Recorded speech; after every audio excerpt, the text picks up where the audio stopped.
আবুল সরকার বাউল শিল্পী, আবুল সরকার বাউল শিল্পী ও আল্লাহর বিরুদ্ধে কথা বলেছে, ও ইসলামের বিরুদ্ধে কথা বলেছে।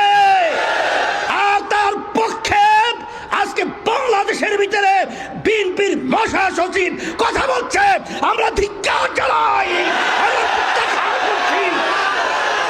সাথে সাথে আপনারা দেখেছেন ওরে পেরের সচিব, এত বড় সাহস, টাকা কামাই করি আমরা, আর বাংলাদেশে সেই ফান্ডের ভিতরে রাজস্ব টাকা জমা করি আমরা।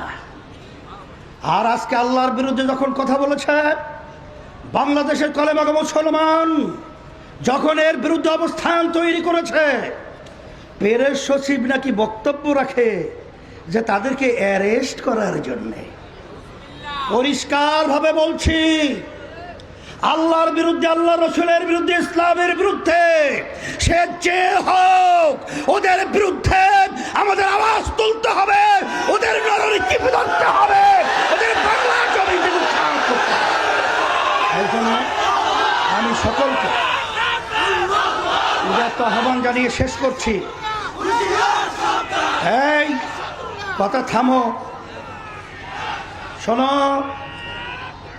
কথা আছে, বিশ্রাম হবে ইসলামের পতাকা সংসদের ভিতরে উড্ডীন হওয়ার পরে। এর আগে কোনো বিশ্রাম নাই, এর আগে কোনো বিশ্রাম নেই, এর আগে কোনো বিশ্রাম নাই, হবে না, হবে না বিশ্রাম। আল্লাহ আমাকে আমাদের সকলকে তৌফিক দান করুক।